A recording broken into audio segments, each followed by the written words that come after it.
Jonathan, thank you so much for coming on our show, Close Encounter. Thank you. Good to have you with us. People know you as this Emmy Award-winning actor. They may or may not know that you're also a very, very active ingredient in a band, E-Nation. But here's something I bet most of our viewers don't know, that this very, very active talent in the world of the arts decided to take a stab at getting involved, surprisingly, in the world of politics. And I'm intrigued in this great culture of ours, which seems to go for one or two candidates, why a guy like Mike Huckabee? Wow. Mike Huckabee just, you know, just at first glance, I really appreciated the authenticity of him. He just, the way he speaks, his demeanor, his presentation seemed very authentic. And nowadays, politicians tend to be so filtered and so, you know, coming through a certain lens that you only learn about them through what they're not saying, as opposed to what they're saying. So that was the first thing that struck me, really, was the debates when I saw him. He was very charismatic, very funny. Jonathan, during the campaign, a guy like Romney, by many people, was dismissed because of his Mormon faith background. And in the same way, the fact that Mike Huckabee had been a Baptist preacher was, by some people, especially in media, held against him. Are we still in a different kind of class warfare, but the class involved is if you're active in your faith or passive in your faith. Is that having an impact on our politics too? Yeah, I think it is, definitely. I mean, I saw a sort of elitism in the media towards Huckabee. You know, there was this sense of, just at times I felt like he wasn't quite given as much respect as he should have been. He had more executive experience than any person on the Democratic or Republican side running for the presidency when there was like 26 candidates. I mean, he was a governor for 10.5 years. And all they liked to talk about was that he was a Baptist minister. You start on General Hospital when you started on the program when you were just 11 years old. And you said that, I read that you said that actually being in Hollywood as an actor pushed you to have a stronger faith.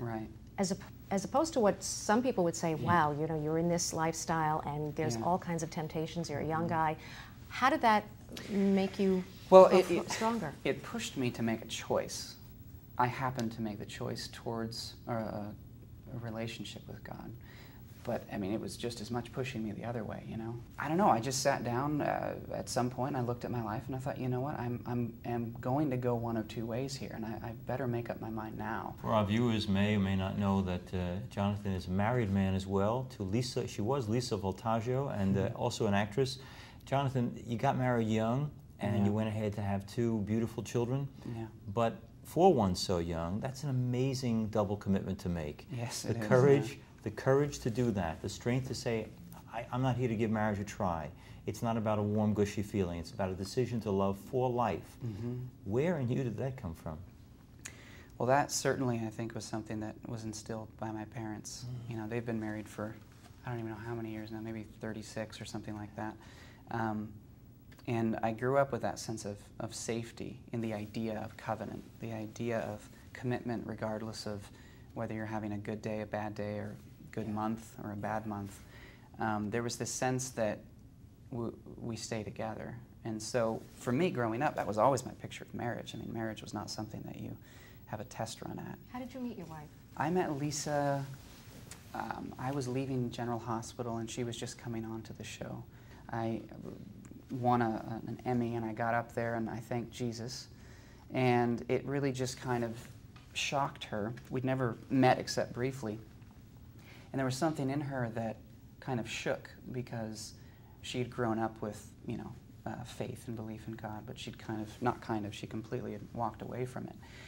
And there's this unspoken thing in Hollywood that you're just not supposed to really go there. You know, you can maybe say God, but don't say, you know, Jesus and stuff because it's divisive. But so she tracked me down afterwards, and she just kind of wanted to talk to me. And I told her, yeah, you know, maybe we can go to church sometime. You know, because I'm like, I don't know why she's talking to me. Jonathan Jackson, thank you. I think we both agree you are an extraordinary actor and a wonderful musician. Turns out you're turning out to be a decent dad too, as well as a good husband, good human being. Thanks. May you continue to evolve, to grow, to find that path that God has for you. But thank you, most importantly, for on Close Encounter sharing with us without filter who you are, what you believe, what you hope for. Thank you. Cool. Thank you guys so much.